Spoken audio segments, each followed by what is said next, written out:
차 탔네. 괜히 투자했네.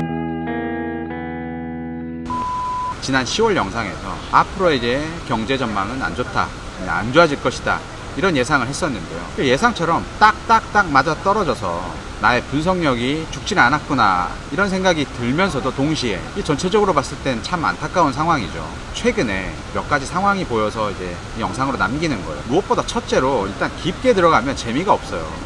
분석하는 나는 재미있는데 이걸 바라보고 있는 사람은 너무나 지루하고 재미없죠. 이게 꼭 이제 코딱지 내가 팔 때는 재미있고 시원해요. 근데 이제 보는 사람들은 그게 아니잖아요. 그죠?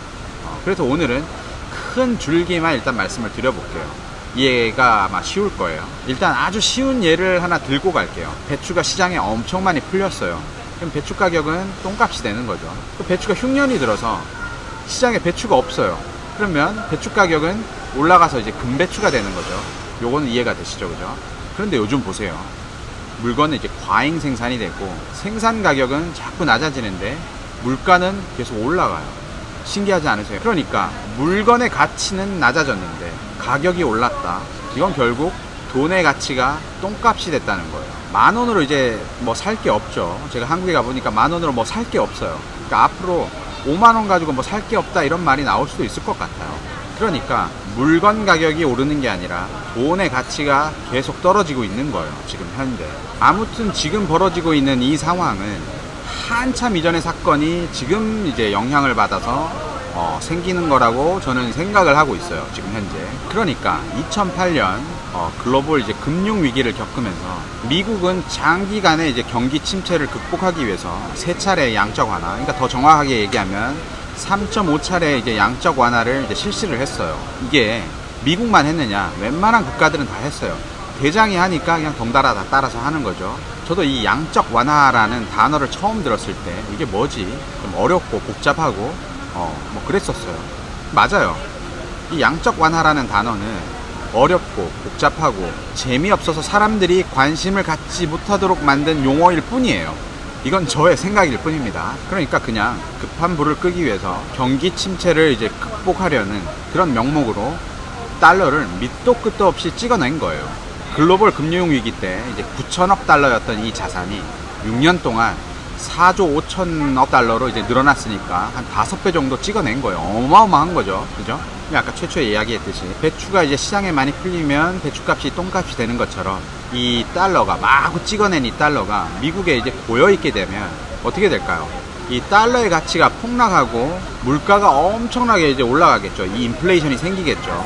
근데 뭐 아시다시피 미국의 금리가 0%였어요. 그러니까 이 찍어낸 달러가 미국에만 머물지 않고 물건을 수입하고 해외 부동산, 해외 투자, 이런 방식을 통해서 이 엄청난 달러들이 다른 국가로 이제 수출이 된 거예요.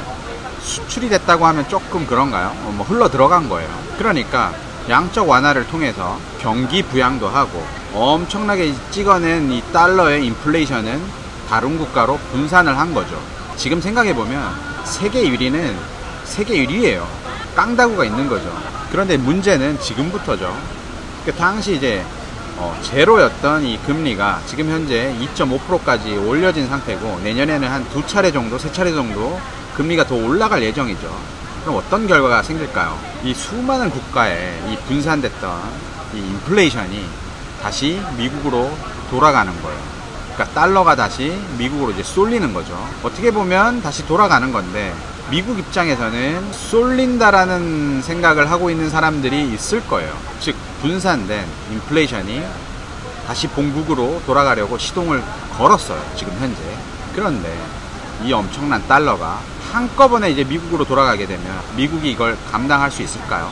게다가 은행이 무슨 수로 이 이자를 감당할까요?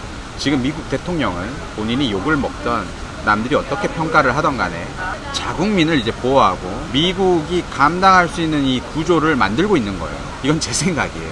그러니까 미국의 입장에서는 이 막대한 달러, 그러니까 이 인플레이션을 몰려오기 전에 이걸 좀 걷어내는 작업을 해야 돼요. 지금 이 과정을 한다고 저는 생각을 하고 있는 거예요. 예를 들어서 만약 여러분의 통장 잔고가 이제 100만 원이 있는데 하루아침에 자고 일어났더니 70만 원으로 딱 바뀌어 있는 거예요. 내가 인출한 것도 아닌데. 여러분들 어떻게 하시겠어요? 뭐 신고하고 난리 나겠죠, 은행에다가.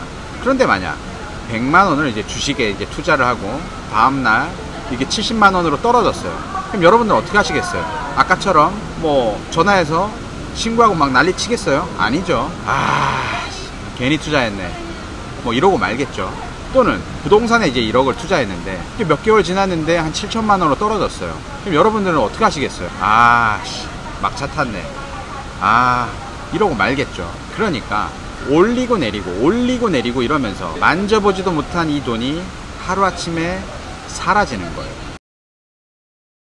그러니까 이 막대한 자본을 순식간에 증발시켜버리는 아주 좋은 통로가 저는 이거라고 생각을 하는 거예요. 그러니까 아주 위험한 거예요. 이게 저는 현재 이 벌어지고 있는 이 과정을 계속 반복적으로 할 거라고 생각을 해요.